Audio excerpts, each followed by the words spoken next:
I was watching an interview where you were speaking about how getting shot changed you.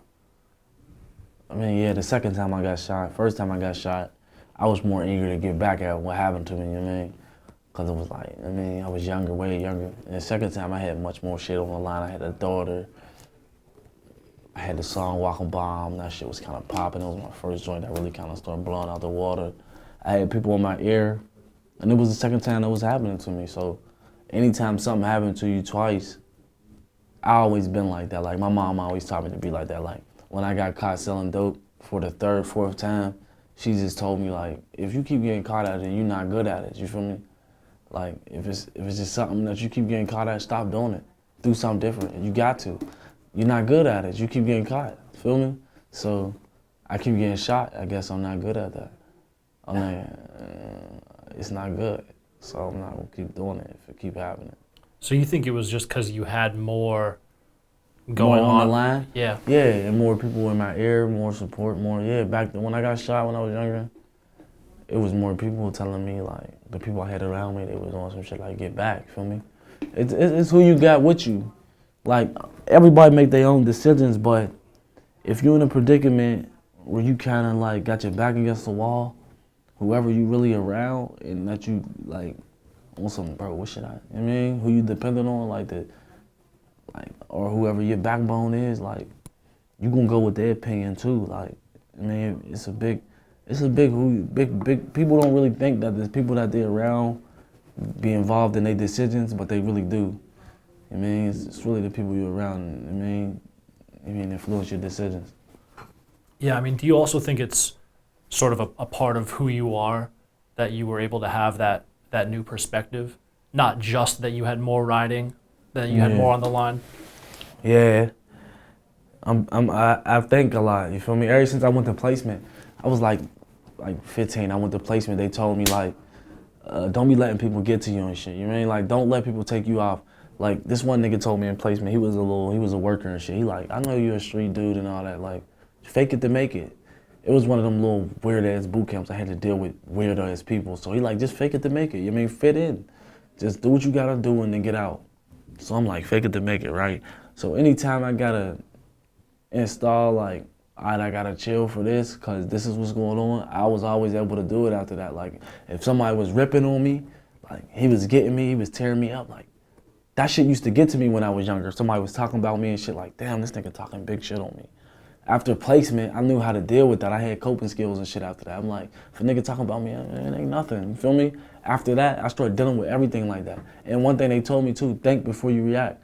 I started to think before I react. So once a nigga tell me something, it was kind of hypnotizing to me. Like a nigga can tell me, get this sold. And I'm gonna think about, should I get this sold or not? Like, what should I do? Like, hold up, should I get this sold? It's right there. I'm gonna think about it. It start being into my head after that. I start thinking about everything that I do before I do it. And I just programmed that shit. And that's how I've been staying alive. Yeah, because listening to your music, it definitely, like your lyrics, they're reflective, you know? That shit too. They show that you're thinking, you're not just reacting, you're thinking about what's going on around you. And it seems like there's probably so many people that don't have that moment of clarity, and the cycle of violence continues. Yeah. Yeah, some people can't focus in on what's right. Like, I always sit down and tell myself, like, even when sometimes I haven't stopped smoking or whatever I gotta do to stay consistent on what I'm doing, I just tell myself, like, what's really worth it? Like, I mean, is it worth sitting in jail over some weed? Or, I mean, you guys just really think about shit.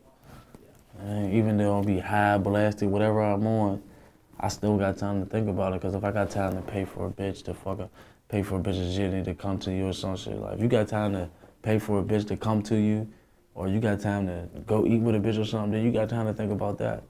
That's just how I look at shit. Like, I look at it as a sucker nigga way, like, hold up, I'll be a sucker for doing this, feel me? But if I think about this and take care of that, then like, my mom always taught me shit like that. Like, she be like, you got time for this, but you don't got time to go get your driver's license. Like, you just gotta look at shit, listen to your peoples. That should take you a long way. All right, so let's turn over to the music. When did you start getting into music? Since I was young, I always loved that music. I always loved music, bro. Since I was a young boy, my mom called a radio station and they had this shit going on with Ammo since I was like, that was just, I always tell people that because that's just a significant moment. I can go back and think like, when I was 7, she called the radio and I rapped on that shit, you feel me? So that's a moment that I spit. Like, I mean, I rapped like. And that was the first moment. Nah, I've been in the hood rapping though. I used to be 7 years old taking out garbage down the way, getting dollars for that shit, like knocking on everybody's door. You want your garbage took out? People giving me $1. Then I run up to the old heads, like, yeah, we trying to get some money, bro. We'll rap something for y'all give us $1. My old head, Delmar, rest in peace to him. He used to be like, yeah, spit something for me. I spit something for me. He give me a couple dollars, like $3, $4 or something. Me and my man, we stacked that shit up. And we had like $30 in like 3 days.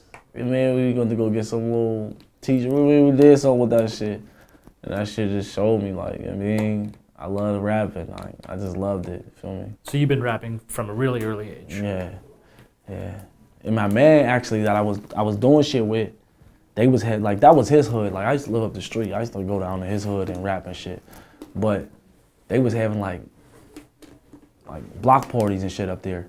He used to be rapping on the mic and shit. So I'm like, yeah, that shit's tight. Like, he was definitely popping in the hood for that shit. All right, so what were some of your early influences, people you were listening to, stuff like that? I was listening to the Joe Beast and shit when I was young, I ain't gonna lie. I used to know that shit word for word. I knew when I got a little bit older, about when I was in the streets and shit, like 11, 12, I was listening to FTR drum and shit from the hood. But I was listening to everybody, like Rick Ross, everybody that was out. Everybody, bro. When I was younger, I listened to Dipset, 50 Cent and them. I was really into music. I used to have them motherfuckers as my MySpace background and shit. Like, I mean, like, I really was into 50 Cent and Cameron beefing and shit. I used to be all into that shit, trying to follow that shit, trying to see what happened with Biggie and Pac. I ain't gonna lie, Ben was interested in the music. Like, this shit ain't just nothing new to me. Yeah. I mean, so you absorbed everything?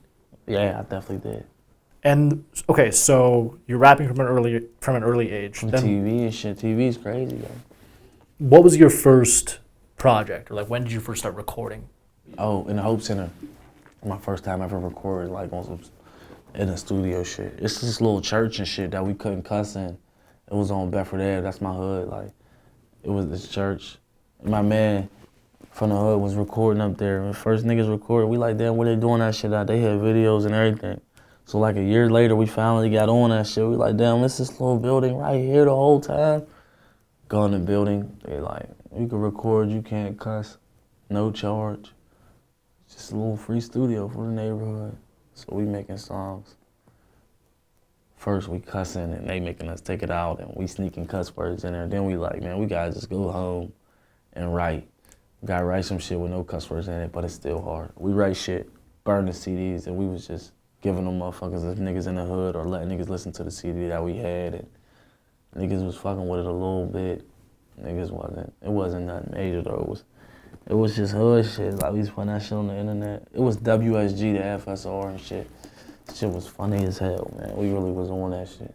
So where did you get the beats for the first time you were in the studio? We was using youth industry beats. Okay. Just remixing them. And that's actually pretty tough that you had to write bars with no curses. I think that's probably a pretty good way to learn how to rap well.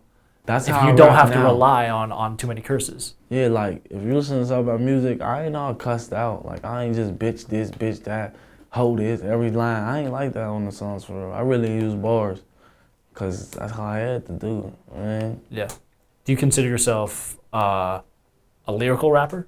I do. I think I could switch it up any way I'm feeling. Anyway, and there ain't no shame in it. Like you ain't gonna hear it like, well, he sound like he trying to be somebody different on this one. Like, it's just gonna be like, yeah, he switched it up. That shit hard. Like, I mean, I still bring my own style.